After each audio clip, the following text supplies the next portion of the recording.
Facebook! Happy Wednesday. It's Wednesday, right? Just so I can make sure I know what day it is. I'll make sure my Bluetooth is off. Nope, it's not. Alright, there we go.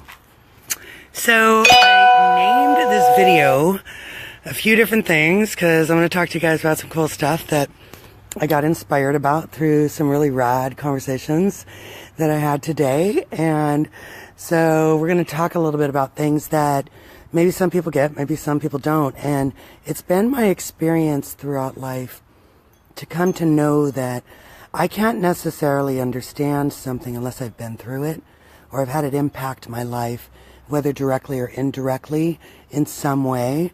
And that's how I gain true compassion, true understanding, and start to develop some wisdom on any specific subject. And so first I'm going to start with a really good example, like addiction. What's up, Brenda? So my whole life, literally, you guys, even as a child, I have always had an addictive personality. And I know some of you can relate to that, whether it's because you do, or maybe you know someone who does. My sister, on the other hand, has not. My sister has always had this amazing ability to just drop things, man. Like, this isn't serving me. Nope, drop it. Like, she's always had this ability to pick something up and put it down, no problem. And me, I've never been like that. I've always had an addictive personality, whether it be pharmaceutical drugs, street drugs, different things that I got involved in my life. But for me, mostly food and cigarettes. Those were my major addictions. That and relationships and, different things. But so me, I've always had this addictive nature. And what I've come to know is that it never leaves me. Like, there's never going to be a point in my life where I don't have an addictive personality. And that's okay. And I understand that very profoundly now for a couple of reasons. One, I started to get really interested in my soul contract and human design a few years ago. I got a soul contract reading and human design workup done by my good friend Theodore, and then my sister had one done. And it was so interesting to see that we had different centers filled in differently. And what I mean by that is our spleen center, mine was undefined, which means I chose a lifetime of experiencing having an addictive personality. Her spleen center, fully defined, which means she decided to spend a lifetime having no addictive tendencies. That wasn't necessary for her journey. And when I learned that, I went, whoa, it's kind of a trip, because that's kind of how it's been our whole life. She's never had an addictive personality, and I have. And this really helped me to not only make peace with the fact that I have an addictive personality, but to understand that I wouldn't choose something for my lifetime that couldn't benefit me greatly. And I started to really think about, how has addiction benefited me? And I thought about the times that I've actually been addicted in bad ways and how that's hurt me. And I saw the beauty in that, like what I gained from that. Now when I'm interacting with other people with addictive personalities, whether it be helping them with weight loss or counseling and my soul work therapy, helping people deal with really stronger addictions, and being gentle with myself in my own battle with that addictive personality, I have this level of compassion because it's something I've experienced and I'm experiencing, so I truly understand addiction. So that was one of the positive things. I also came to know that while I can't get rid of my addictive nature in this lifetime, I can choose what to get addicted to. As I do the healing work to overcome addictions, I can replace those addictions with great things to be addicted to. And I really emphasize healing work because overcoming addictions in our life is really about healing. I've seen this topic kind of going around a little bit, and there's a little bit of a debate on whether addiction is a disease or not. And, here's my opinion on that. Like, does it really matter whether it's a disease or not? I think if you don't have an addictive personality, it might be difficult to understand addiction. And is it really important what the addict feels about their addiction and what their path is, that we need to be negative and judgmental and like fight over terms, labels? Like, these are the things that divide us, right? Like terms and labels and names and groups and I just don't think it really matters, especially if it isn't your issue, right? Like, let people call their issue what they want to call their issue. Everything doesn't have to be up for debate. You know, it's difficult for us to gain compassion for people who are in situations that we ourselves haven't experienced.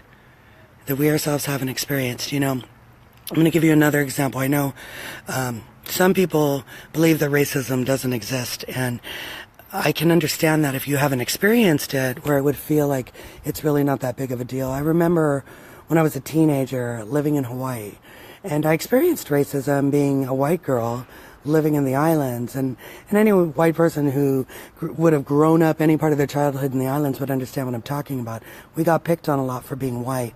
So at a very young age, I experienced what it felt like to be discriminated against for the color of my skin. So I knew what that felt like. And so it's just not in me to ever want to make anybody else feel that way or to judge somebody for their skin color. It's just like I've battled with disabilities and weight, and there's been so many battles and struggles in my life that for a long time I lived in this victim mind state of like, oh, my life sucks, it's so hard. And now that I've done this massive journey of healing work, I've come to know that every hardship that I faced has enabled me to have this really loving, compassionate heart, even when I encounter people now who are going through something I actually haven't been through. Because now I've also experienced being discriminated against for going through things that other people haven't necessarily gone through. So I really know what that feels like. So even if I haven't personally, whether directly or indirectly, experienced something I see someone else going through, I can quickly move into a state of compassion because I've had a very challenging life. And so that has created a healer in me, a wounded healer, but a healed wounded healer. You know, and I talked about that the other day, and just because something isn't a reality for us doesn't mean that it's not a reality for somebody else. And, you know, I had said to someone yesterday, like, their story is real. Let them have their story. And we were discussing a situation. I said, to them, their story is real. Their storyline is real. And it feels real. And just because we may see it differently doesn't mean that that's not a very real story for that person, because the truth is, the unconscious mind does not know the difference between a real and a created memory. So I think my whole point to this, and why I'm even bringing all this up, you guys, is because we need to heal this world. You and me, we need to heal this world. And it really begins with the journey of healing ourselves. I believe I've come to know that for me, it wasn't until I healed that I was able to really offer healing to others. So it began with the journey of learning how to love myself and discern what was right for me and what honored me. And then in doing so, the more I loved myself, I couldn't help but love all others more.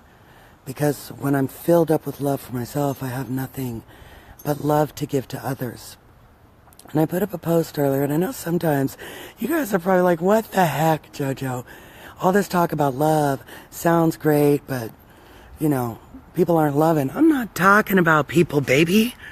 I'm talking about you. You. I'm talking about me. I'm talking about you and me getting accountable for who we are so that we can heal this world. We can put down the judging, put down the fingers we point at each other, right? What do you guys say to that? Give me some feedback. Give me some feedback. Let me know how you feel about that idea of you and I healing the world together. I love you guys. Yes, thumbs up, right? Because love is what's going to end all that's going on. We have this opportunity to shift from fear to love and truly heal this world, but waiting for other people to do it isn't what it's about. It's about getting busy doing our own work, unplugging from the distractions and getting busy doing our own healing and our own loving. I love you guys. Have an amazing day.